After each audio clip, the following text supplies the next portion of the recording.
hear you whisper that. I don't know I if know, you but know I that. love it. I have to say it every It's time. hilarious. Hi.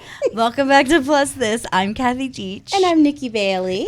And I listened to last week's episode just because I was like, were we coherent with Delaney? Because we did laugh We laughed incessantly. so much, and it was actually really funny. But I heard the Plus This whisper. I do it every time. And I was like, who's doing that?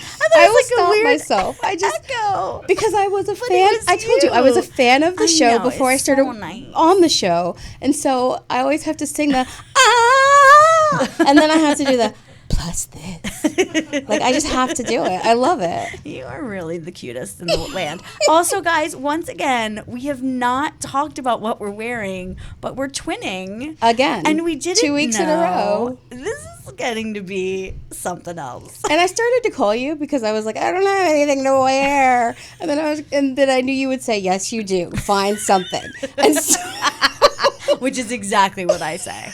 I have no tolerance because I sleep on top of piles of clothes, and I just feel like if worse came to worse, I would just be able to pick something up off my bed and it would be wearable. And you have done that. You have picked something off your bed and brought it to me to wear. Done that. That's true. So I did. We're getting it together. We're fine. I don't have the same love of the fashion and clothes stuff that you have. Like, I legit could just wear yoga pants and t-shirts all the time.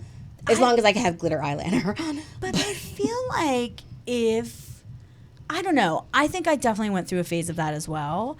And I just feel like once you start going to places that make you want to do it. Yeah. Like, I don't know. See, I like to go places and get dressed up and look pretty sometimes. The problem is you have to leave the house to do that. And my house has everything I need. Your house is pretty complete. My house is awesome. So we just got a new couch. I don't never need to go nowhere. You're never leaving ever again. Never. This is a Thursday we have been waiting for. Yes. Doctorjonpaul is in Dr. the John house. Paul. They are so amazing. I've been going back and forth with them forever on Twitter because we have like simpatico feelings. Yes. About the world. We've basically been stalking them and reading everything they've ever written, and the TED Talk. Oh, I can't wait to talk about it. Y'all got to see this. We TED posted Talk. it. Did we post it? We posted it. I didn't know we posted it. It's so good. It's really so good. If you want to talk about releasing your fear, yeah, good. So good. And I wish I didn't have an understanding of that story, but I do. Yeah, word. I had something. But Doctorjonpaul is our guest today. But everyone is here. I knew I was going to do it. I was so good. And then I'm learning.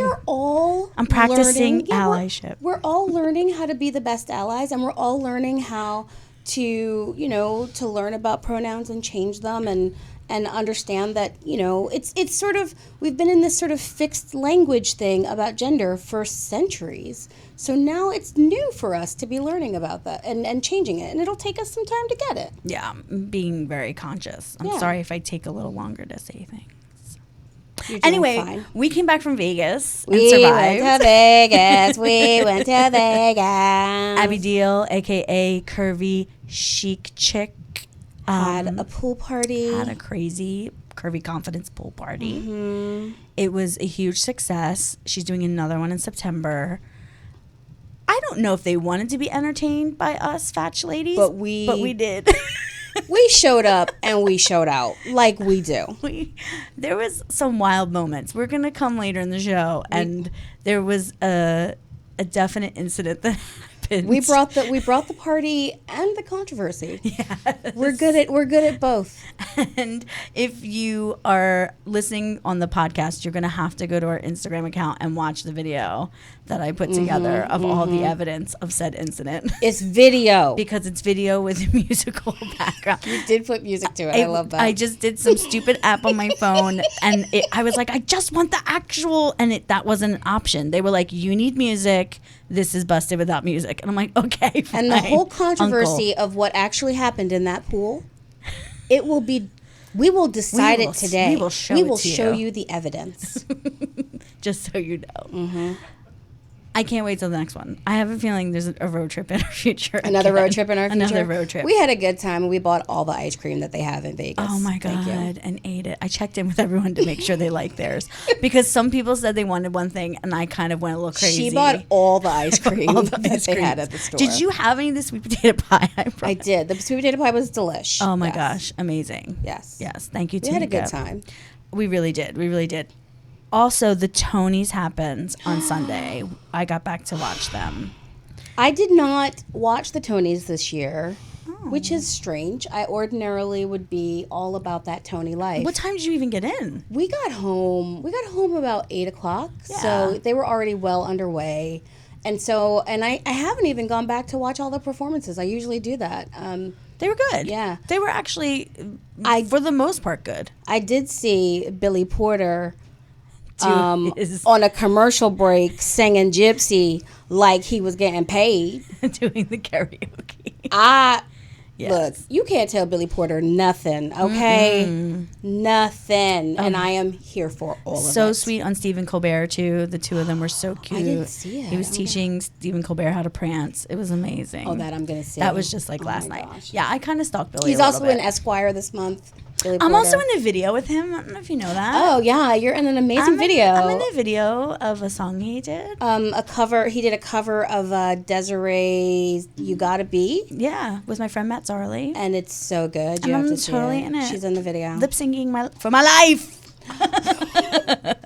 And don't fuck it up. But look at these. I just want to show you my pride earrings. Yes. Just I don't know if you guys can focus on the color. Oh, wait, is it the gold side? It's good. It's good. Okay. It's beautiful. You see them? They're gorgeous. They're from the 90s. I may or may not pay for them.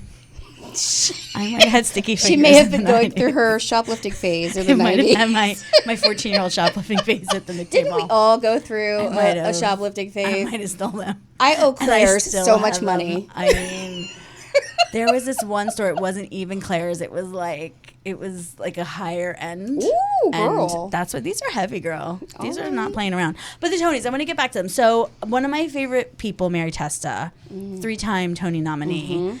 Just a diva, guys. Just an incredible. If you don't know her, YouTube her right now. Listen to all the gloriousness. She's also one of the funniest human beings on the planet. Once again, had a hard time finding A dress. a look for the red carpet. And, she's not a household name. And you're working 8 shows a week. It's not like she can, take off and fly to LA or fly to London and go to a designer to help her. All of those people doing those Tony Awards, they had a show Sunday matinee. Yeah. And then they went and did the Tonys. Yeah. So it's not like you have a ton of free time. And I kind of went back and forth with a young designer who was like, I wish they would ask for young designers. I don't buy this anymore. And I'm like, well, she's also not 20. And she might not be feeling as risky as you young designers are. Yeah. You know what I mean? So. And it's not that, the complaint is not that there aren't designers. The complaint is that the designers who are out there are so exclusive about who they will and will not dress that we end up missing out, you know? And of course, up and coming designers need attention and they need to be, I am so looking forward to the day when I need a dress for, the Oscars, Emmys, Tonys, whatevers, and I find myself a young little somebody from Philadelphia that I bring out, spring a chicken. young little somebody from Camden, New Jersey, my home, from back home, and that I can give a shot to. But also, I want to wear some fabulousness too. Yeah. I have 2 people that I worked with in New York. One I went to school with, one I worked with at Wicked. They both have built clothes for me before, and they're both on the list. Nice. If one can't, the other can't. I have my bases covered because I'm crazy, and I will win an award. She guys. already there. She maybe done a planned nomination. out the outfit. Maybe a nomination, but I'm going somewhere where I will need that. But I do want to say that it was really cool watching Allie Stroker, who won a Tony for her performance in Oklahoma, be on that stage in a wheelchair. I've known her for years. She's been doing this for years. She's been playing in all those New York cabarets and clubs. And she's an extraordinary human. And then on top of it, winning a Tony. That's and awesome. What's really a boo-hoo, though, is that Oklahoma won the best revival. And the entire cast went on the stage, and she couldn't because there was no ramp. They didn't make it except well. Ooh, so the work is yet to be done. The work is yet to be done. It's so hard. And like why tough. why do we make it so hard for people to just exist in the bodies they're in? It's just insane. I don't know, especially when she's been winning. She's the favorite. And it's not like they didn't know she was going to be there. Right. There were 2 revivals. Like, it was going to be one or the other. Chances were 50-50. She was coming. Yeah. But All right, still, she Tonys. looked glorious. There was a cute little 6-year-old boy in a wheelchair whose mom was videotaping him because he was like this. And she was like, "This is for you." And he goes, "That's me, Mama." Oh, I mean, precious crying. heart. Anyway, yeah. But good for the Tonys. You know, still not enough fat people for me. Not enough fat people in those ensembles. Yeah. Especially the ones that take place in high school. schools. Yes. I have I mean, listen, I did Footloose originally on Broadway, so I have like a thing about it, but it makes me livid. Yeah. That are like, you know, that girl that is breaking the stereotype. Like, she's an incredible dancer. She would be amazing. Yeah. Dude, so many people would be amazing. Anyway, please hire fat people. Thanks. Please do. Thank you. And this is really the thing that lit me up good. Lit up, listen, the entire internet whole was world blowing was on just fire. crazy. Can you please explain to them, because I might get a tick. Okay. So what had happened was A good thing. It was a really good thing. Nike, in their flag store in London, put a beautiful plus size mannequin in some sweats, some Nike gear. And y'all Which would is have new. thought which is new. And it's amazing because you never actually see. First of all, you don't see fuller mannequins anywhere, but definitely not in sports equipment stores and sports apparel stores. So it was a huge thing, and fat people were super excited about it, like going down, taking pictures with the mannequin, like, look, it's me. It was a wonderful thing. But then, this trolling heifer from, what was it, the Telegraph in the UK? What was her name? Do you remember her Gold, name? something. Tanya Gold. You know what? It don't even matter what her name is, because she some don't kind even of name that belongs in like. Her name is now Trifling Heifer, okay? This Trifling Heifer wrote this scathing and brutally cruel article. It was really okay. I didn't even read the whole thing because it was so upsetting. A plus this bitches. Plus this bitches. Plus this bitches. Like, every time some kind of progress happens for fat people, we don't need to hear from you. Right. Like, why is the Telegraph even? Well, we all know they want clickbait. Right. It was a paid thing, like you said. You're like, Yeah. I'm not signing up and paying for that. Thank God someone screenshot it so we all could read it. Right. And it basically, it wasn't even well thought out. It was just mean. It was just nasty sentence after nasty sentence. All sorts of assumptions about the type of body that would be wearing those clothes and that size. What's hilarious, though, is that she was, like, saying, this mannequin is this. Right. Like the mannequin was it's alive. It's a mannequin, boo. That's not Toy Story. It's a mannequin. I mean, she a hot mess. And my Yeah. favorite thing was that, I went and Googled her because I was like, who this? Who's this Tanya Gold? And literally in 0.00005 seconds, Google provided a picture of her smoking a cigarette, which was the first thing. And I was Right. like, fuck you and your health. Fuck you. Fuck yourself. Because she's, health trolling us with the whole. Disgusting. Yeah, she was terrible. But there was a lot of useful information. There was a lot of like people just on fire, lit, posing the hottest pictures of themselves ever in Nike gear, working out in Nike and all gear, this stuff. Yes, but there was a woman, Maxine Ali, who's in medicinal humanities, which that's a thing. That's amazing. I didn't know that was a thing, but of course I'm like all up in it now. 2017 study in the Journal of Eating Disorders found that the over 90% of female mannequins represented are medically underweight body size fat. That if a human had the same body dimensions, they would have such little body fat they would be unable to menstruate. They concluded, this study, that the shop mannequins contribute to the internalization of ultra-thin body ideals and act as a risk factor for body dissatisfaction and eating disorders. And I went and looked up the article, and we have it. If you want it, we can send it to you. We will put it in the description of this video. Yes. So that you, and on all the audio stuff too. We'll put the link in there. Look. you can't even get all your bits and pieces in those bodies, right? In those mannequin organs bodies. are hanging out. Right, it's organs hanging out. Like you can't even hardly work, And so basically what they're saying is that if you were as thin as most mannequins are, you would be sick. You wouldn't be able to function. And so, and whatever size you are is a good size. And if you happen to be the size of what a mannequin is, okay. Yeah. If you don't, though, because most of us are not the size of your standard mannequin, that's not realistic. We want to see, and it does a mental job on all of our heads. Female mannequins. They had a whole thing about male mannequins and about how actually they were not even toned most of the time, which I thought was so interesting. Just the whole thing, and that men are in charge of all that and making them. And I was just oh my God, can we just stop?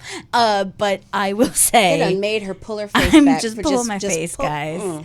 But I will say that the thing about seeing yourself and feeling like you're somebody who deserves to wear workout gear and you deserve to show up in something somewhere to take care of yourself, there's such a shaming about showing up and taking care of yourself, and then when we have something that supports that, it's such this catch-22. So make up your mind. Either you think we need to be exercising and being aware of our health, or you think we need to be not. The problem is they think we need to not exist. That's actually the issue. And that is the issue. And the point is we do exist. We exercise. We eat. We have. By the way, we take care of your children. We work for you. I mean, I just don't understand. Everybody has fat people in their life. You do not. I don't even care if you're in the thinnest part of Beverly Hills where no one is. The average size is a size 2. Your nanny is fat. Your cook is fat. Yeah. Somebody in your fucking life. The teacher who's teaching your goddamn snotty kids is fucking fat. Yeah. And I'm sorry. That doesn't mean that you get to act like we're not here. And it doesn't mean that you get to apply universal notions of who we are and what we do and what our health is like based on how we appear. There are healthy and unhealthy people at every size, at every age. And so all of the little assumptions that you're making about who you think I am and what my health is like, keep it to yourself. Not interested. Yeah. Not interested. People find it really hard to believe when we do sketches where we actually speak the words that people have spoken to us, and they're shocked. So one of the sketches we did recently, there's a little speech that this guy who came up to me in Central Park and told me that I shouldn't be eating ice cream because I'm probably on welfare and diabetic, and his tax dollars are paying for my life. And I'm like, what? No, I don't have any of those things, and I'm like, fuck you. But that was a quote. That was a quote, word for word. Dude came up to me and said that. And you don't know what to do in the moment. It's so shocking. But you don't know anything about someone based on how they look. You don't know anything about my health based on how I look. You don't know anything about my activity level or what I eat. You know nothing about me based on my size. And also... except my size. And even that, I'm fabulous. So fuck you. Exactly. You don't know shit. And also, why, if you were sick, do you not deserve to be treated with respect? I still deserve health coverage. I still deserve to be able to sit comfortably in a chair. I still deserve to be able to, use the restroom or be in a, whatever. To be a happy person on the internet. To be a happy person who has a life, yeah. It's really, I just have been going. Y'all, we done the Instagram really took me to places. I know that's right. This week. Okay. Let's cut it. Let's cut to commercial. Oh wait, no, this isn't the commercial. This is dun dun dun. Swimming Pool Gate 2019. The question is, how did Gloria end up in the pool? We're going to find out after this video.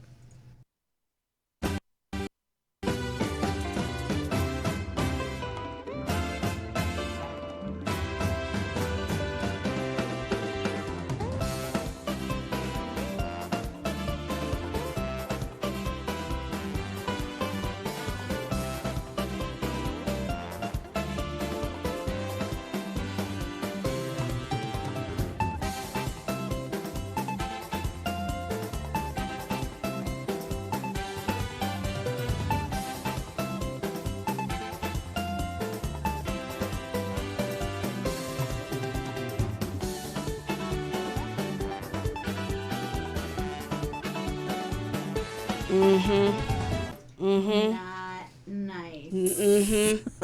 Now, I contend that Ms. Delaney Peace shoved Ms. Gloria De Leon into that water. Now, y'all, it's on video. Y'all saw it. 2 different angles. She got pushed in. When I saw the close-up one, I gasped. Because on mine, I was like, wait, did she do that?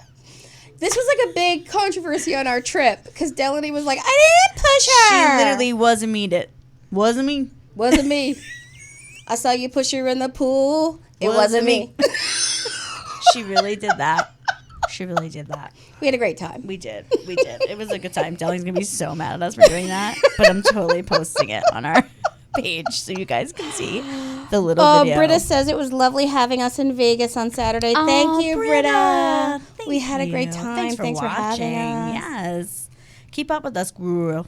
For sure. Yes. Okay. Do you want to give this introduction? The pedigree is redonk. Redonk. Okay.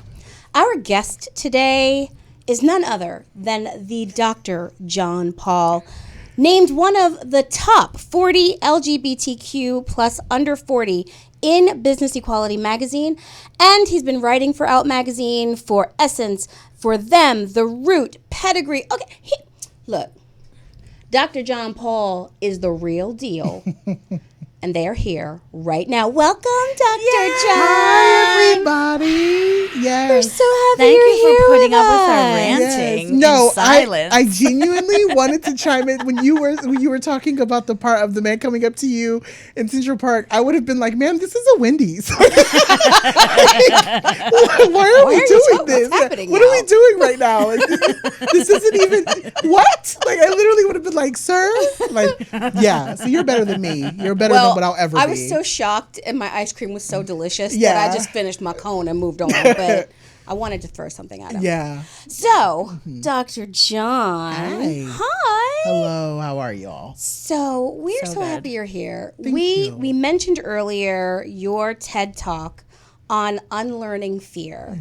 Tell us about tell us about it. Tell us about that journey and that talk. Okay. Yeah. So ultimately, that talk had come. So I don't know if any of you all know the whole process behind doing a TED Talk or doing a TEDx talk. They give you a mentor. They give you a whole bunch of folks that you work with. It is literally like a 6 to 7 month process. Wow. It's very long. It's very, very intense. And I think a lot of people go, I would love to give a TEDx one day. And I'm going, good luck, because it's a lot of work. So I initially had pitched, they ask you, what do you want to talk about? What do you want to do? And I had pitched a conversation around, I had been listening to a podcast. They were talking about epigenetics. And I don't know if you all are familiar with epigenetics. Tell the people just in case. Okay, so I'll educate the people on what epigenetics is. I just shook my head like, yeah. So epigenetics is this idea. There are a couple of studies that have been done of, it was specifically done around rats. And what they were doing was they were trying to basically make the rats afraid of the cherry blossom trees, right? They were trying to see what made the rats fearful. And so then the rats had children. And when they would put the cherry blossom trees inside the box with the baby rats would be afraid. And so there's this long conversation around how, specifically around racism and trauma, right? How trauma follows people. Mm-hmm. And so I wanted to do a whole entire TED talk around this idea that my mom is extremely fearful, love her to death, but she's nervous all the time about things. My grandfather, same way, was always extremely nervous about things, and how even now, for me, I'm 30 something, going on 30 something else. And, and I find myself being nervous for no reason. And so I was thinking to myself, was that passed down to me? And the person who was affiliated with TEDx said, we can't do that because it hasn't been proven, right? There's no solid evidence that this is actually what's happening. It's just research. People are just trying to figure what it is, where it comes from, how does it work? So then we started talking about my lived experiences being, I talk very openly about being an ex-Jehovah's Witness. I talk very openly about being raised Black and, my queerness, and having to come to terms with leaving that organization and then coming to terms with both my Blackness and my queerness. And that the person who was, mentoring me at the time said, that's your TEDx talk. That's what you're going to talk about, is how you came to be, how you came to unlearn the fear that you had around all of those identities, right? Like, how do you reclaim yourself? And so a big part, and that's the thing I love, like, as much as people see me, on social media, and people see me speaking, and people see me on television shows, a lot of that is me ultimately being so terrified to do it, and telling myself daily, you deserve that. Like, you've worked hard to be here. You've overcome so much to get to where you are, and you deserve more than what the world has given you. And so that's where that whole entire talk came from, right? How the moment that I walked into the room and said I deserved to exist, right? After all of the moments of suicide and thinking about, taking my own life, right? Like, and I know and a trigger warning for anybody, I'm sorry, but that's ultimately where that talk came from. It came from me living a life of being so afraid to be myself authentically. And then one day waking up and going, fuck that. I deserve to be here. Yeah. And no one has the right to tell me that I don't. Right? If I'm Black, I'm going to exist in my full Blackness. If I'm fat, I'm going to exist in my full fatness. And if I'm queer, I'm going to exist in my full queerness. And you're going to get all three of those if you like it or not. And if you don't like it, that's your problem, not mine. Right? And so that's kind of how I live my life. And that's where that talk came from. And I love the part that was connected to the voice, because that really is, I happen to be a singer and I happen to be a voice teacher. Yeah. And I watch it really happen to young girls. Totally they go through this phase where all of a sudden projecting beyond right here is not comfortable. They cry. I make them be loud, and they get overwhelmed by it because they're just not allowed to do it. But also young gay boys too, or boys who seem to me more are more in touch with their feminine side. Right. I don't want to label anybody, but they to see them, we had this incredible little kid push through and like was Cinderella's prince, and people were like, he's gonna be Cinderella's prince, like parents judgy, like you cast him as that. I'm like, you're not even ready. Yeah. And he got out there and was like, like up the activity. He was incredible. But what I loved about that was that how the voice is so powerful that even the people around you knew, like, this is your superpower. Yeah. And it, we want to keep you in this box. Especially, in Black church. Yeah. Especially in Black church, when you understand that in the Black church context, and I don't want to speak for Jehovah's Witnesses because I'm not, but as a Black, someone who comes from Black church, your voice is actually a gift from God. Yeah. And for someone who doesn't fit what we want them to look like, to be bestowed with that gift, well, that's a major point of like dissonance. And so then they have to sit you down. They have to shut you up, because then it's saying God is blessing and ordaining and anointing this person who doesn't fit, and then they have to account for that. So they have to shut you down. They have to sit you down. Well, I think so. You bring up a really good point, and I think as I've watched my journey and as I think about my journey. So this is the thing. I've always, ever since I was a kid, people would always say you have this energy. And I would even have people when I was very young tell me, folks are going to have to watch out for you because you're going to take over the world. And I never understood what that meant, right? Like, I mean, you're 5 or 6 and you're just kind of looking around going, what is that? What? Like, but I was always told, you're very talkative, you talk too much, or you say this, or you speak out of turn, or you question everyone, right? And I think that, I knew that, I understood that power for a very long time, but I didn't comprehend that power. And now I guess I'm at a place now where I do.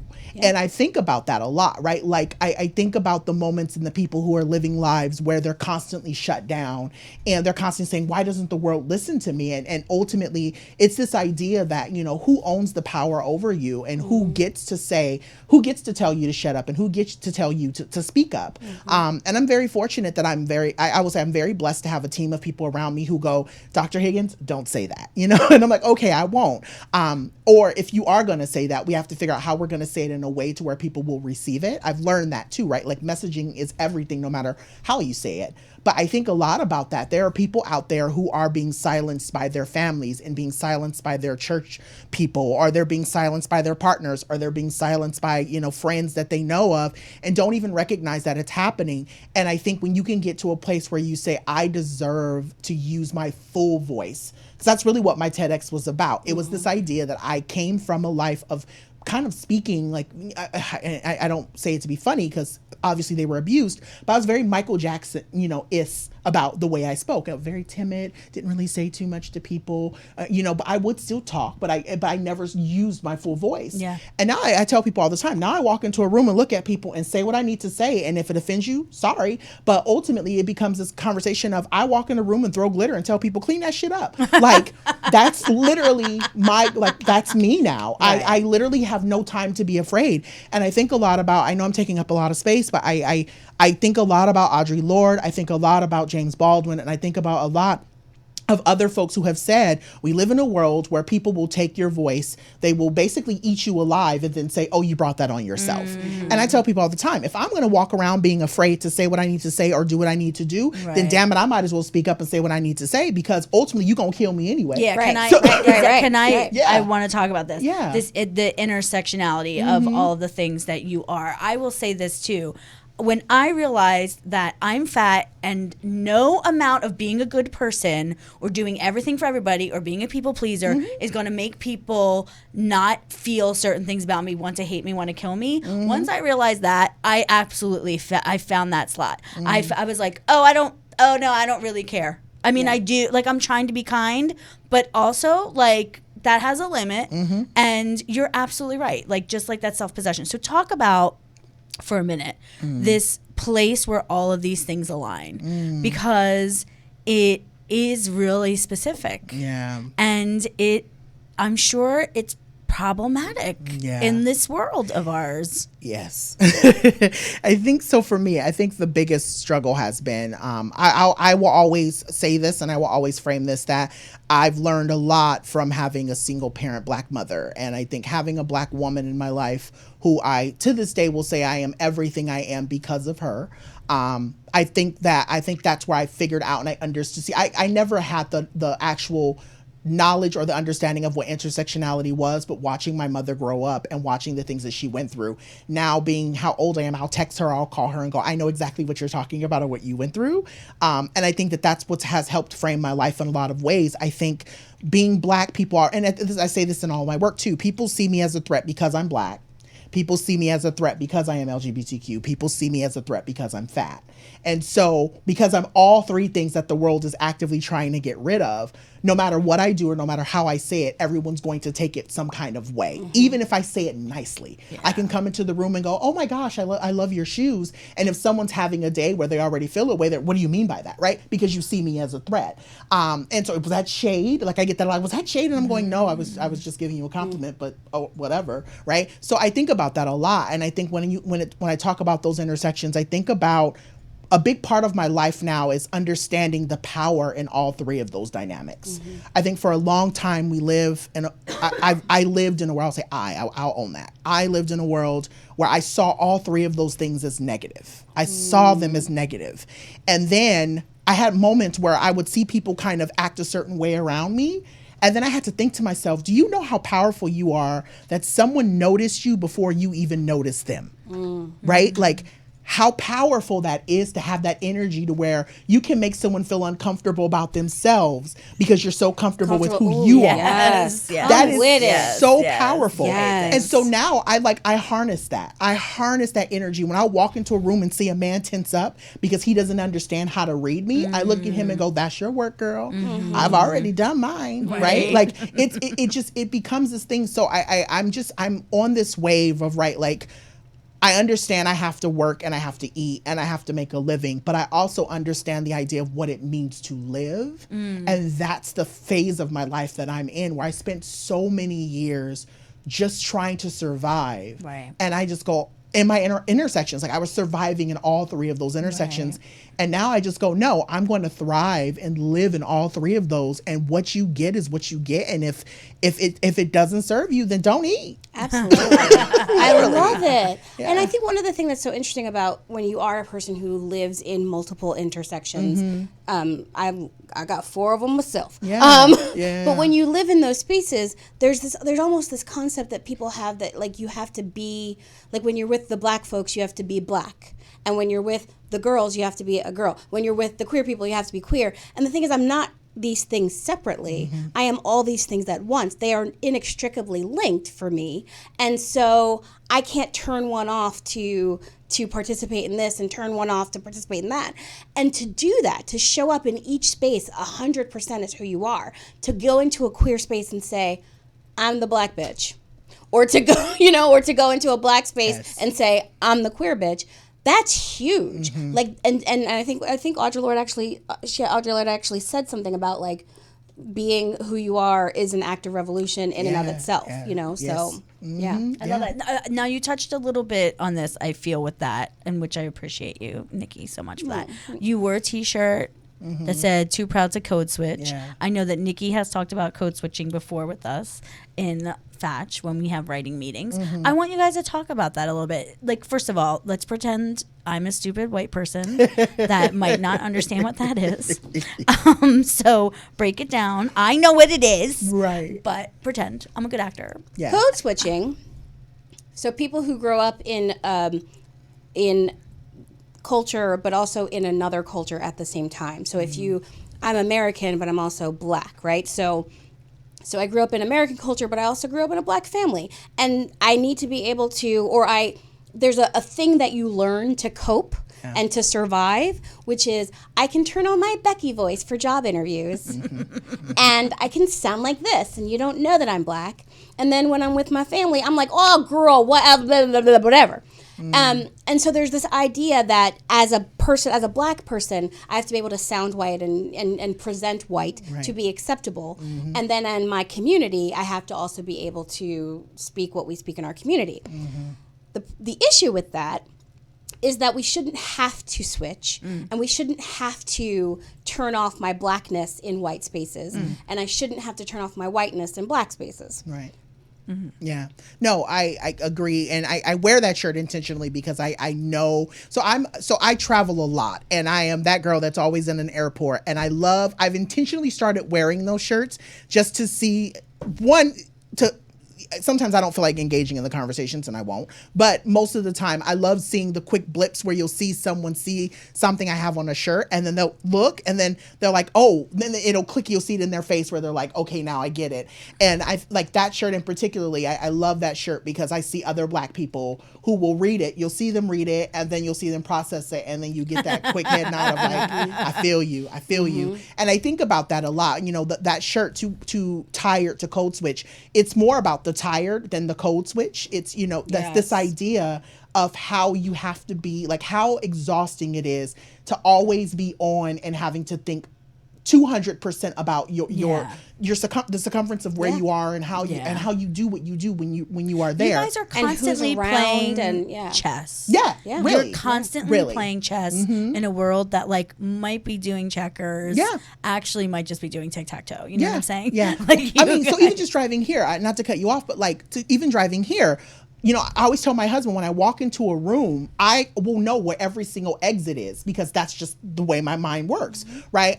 Driving here, like I'm always scanning and looking for police. When I was coming here, I saw there were other people who were driving and then you could see them slowing down because they saw the cop, coming around the corner. I knew that cop was there before I even pulled up to the light. Like that's the kind of life that I have to deal with. And I think code switching is a big part of that, right?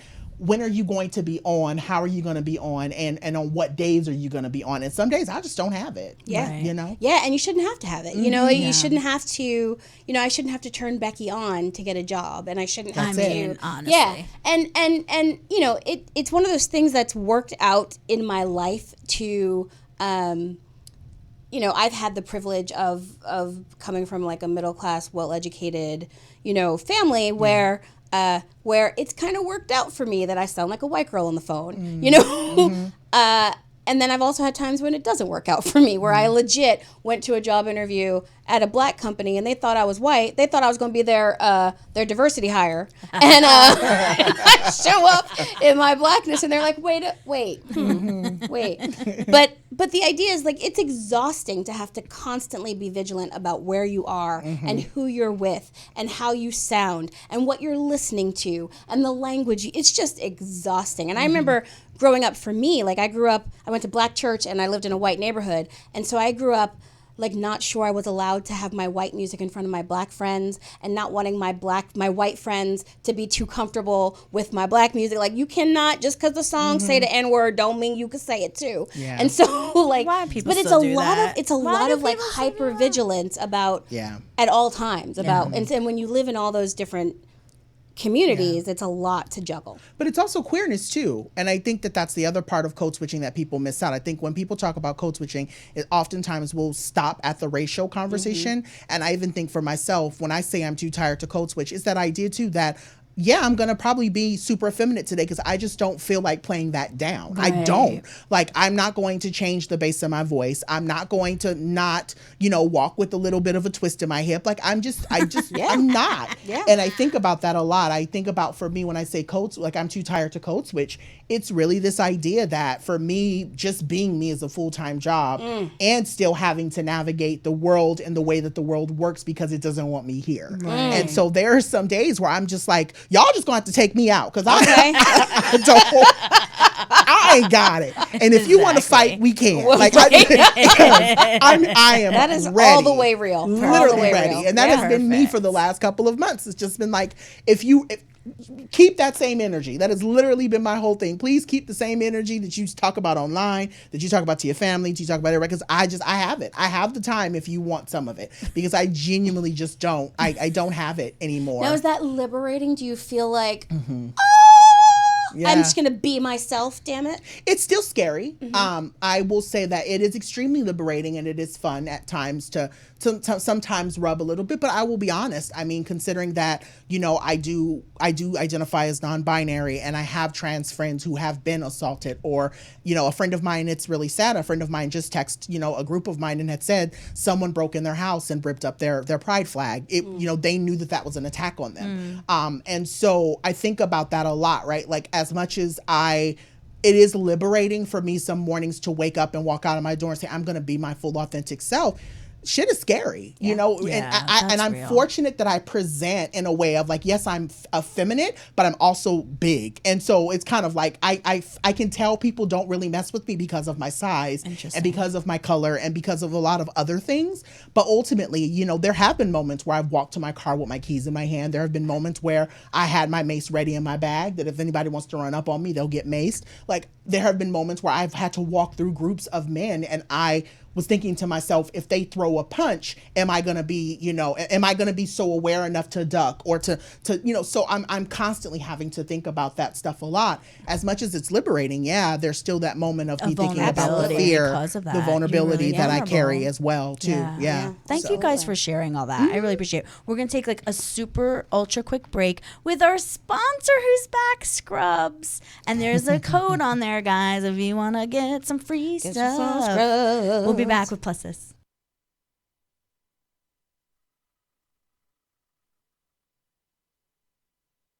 An all-female owned business. Promotional consideration provided by Scrubs Body, an all-female owned business giving you permission to pamper in jars and bottles. Now with a brick-and-mortar location at 245 Main Street in Farmingdale, New York. Still available online at scrubsbody.com. Plus This Gift is the code for those listening at home. Plus This Gift. You'll get a free gift. It's delightful. It's my favorite. It's one of my favorite things to do, especially you can shave with it. You're going to have a great time. I just got my first one. I'm super excited about it. Amazing. Really quickly, because we don't have a lot of time left, I want to talk about the things you're doing. You are working in the Lena Waithe mentor program? Yeah, so that's also really cool. Lena Waithe has something called the Hillman. It's a Hillman grad mentoring program, and basically what they're trying to do is they are trying to take just, I would say, folks who look and live like Lena Waithe, both queer, both Black. They're trying to give them opportunities to break into entertainment.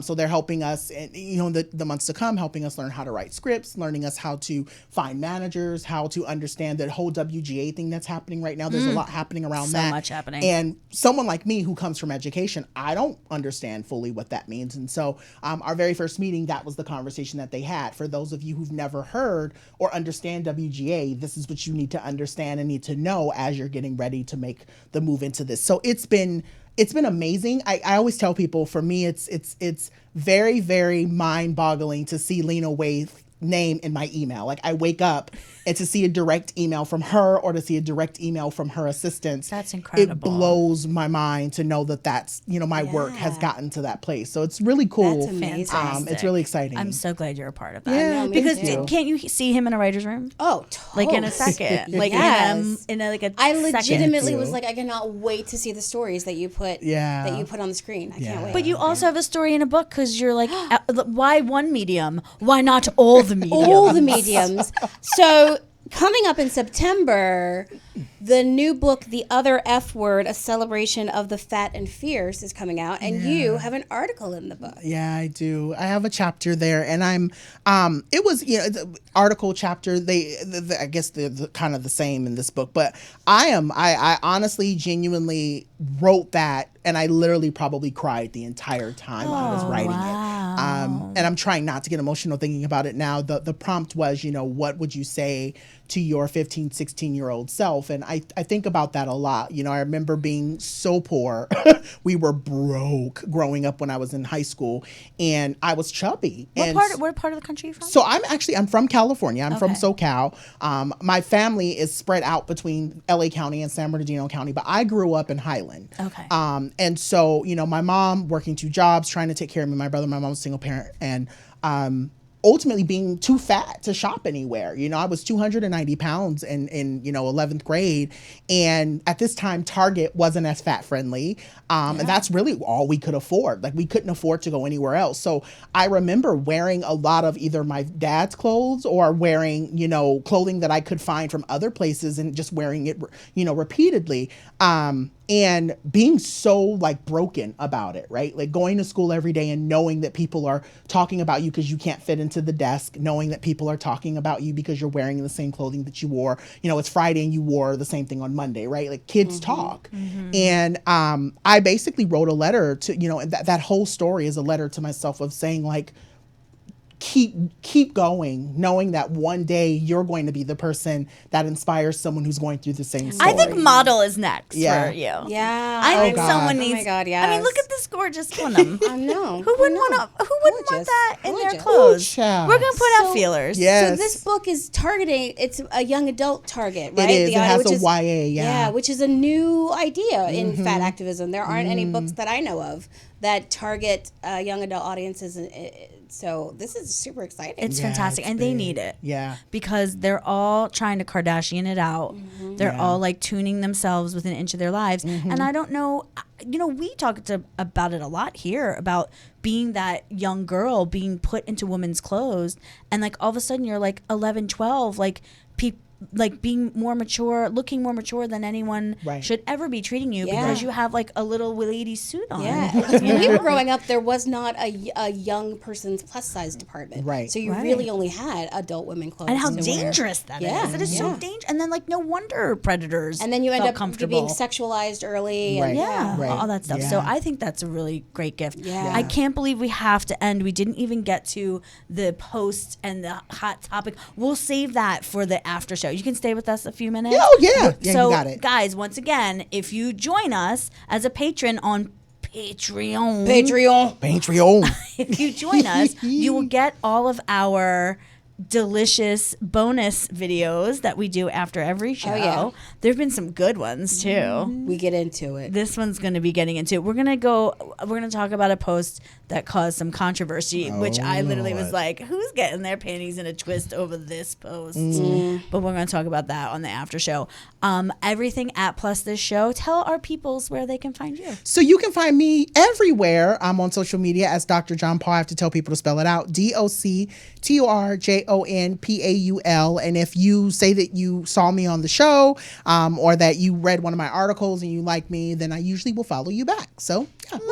That. You got to follow. Yeah. You got to follow. Follow. Follow. Yes, I knew we get it. Perfect. Next week we have Jenna Schmieding, another podcaster who is she does the Women of Size podcast at Hoo Ha Ha, and is also in the other F Word book with you. And I did her podcast last week, so I'm super excited. Oh, that's so cool. I followed She's her. a stand-up comedian. She's amazing. She's so funny, and I've been following her, and I can't wait to meet her right here live 6 p.m. next Thursday. Plus this. See you guys.